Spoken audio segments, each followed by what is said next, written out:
తల్లిదండ్రులు కానీ, ఈ లోకంలో ఉన్న బంధువులు కానివ్వండి, ఈ లోకంలో ఉన్న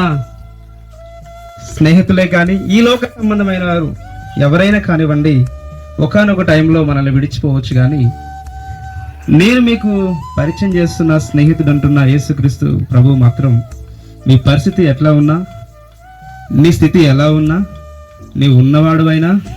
నువ్వు పేదవాడువైనా, ఎటువంటి పరిస్థితుల్లో నీవు ఉన్నా, అందరూ నిన్ను వెలివేసిన,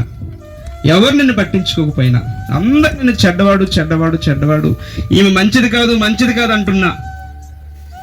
నేను నీకు పరిచయం చేస్తున్న యేసు ప్రభు మాత్రం ఈ లోకము నిన్ను తృణీకరించిన ఆయన మాత్రము తృణీకరింపడు. అందుకనే ఆయన అంటున్నాడు, సమస్త భారం మోస్తున్న జనులారా నా యొద్దకు రండి, మీకు విశ్రాంతిని కలుగు చేస్తాను అని ఆయన అంటూ ఉన్నాడు. ఈ సాయంకాల సమయమందు ఎవరైనా సరే మీ హృదయాల్లో నెమ్మది లేకపోతే,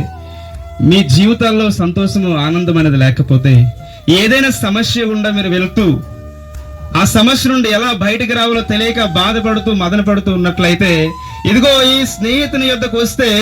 నీ సమస్యకు పరిష్కారం దొరుకుతుందని మీకు మనవి చేస్తూ ఉన్నాను. ఏదైనా సరే నీవు ఆయన్ని ఎప్పుడైతే సొంత రక్షకుడుగా, యేసు మాత్రమే దేవుడు అని నీ యొక్క హృదయములు అంగీకరించినట్లయితే, నీకున్న ప్రతి సమస్య నుండి, నీకున్న ప్రతి గందరగోళం నుండి, నీకున్న ప్రతి ఆ యొక్క అసమాధానం నుండి విడిపించి గొప్ప నెమ్మది, గొప్ప సంతోషము ఇవ్వాలని ఈ సాయంకాల సమయమందు ఆ స్నేహితుడు నీకు పిలుపునిస్తూ ఉన్నాడు.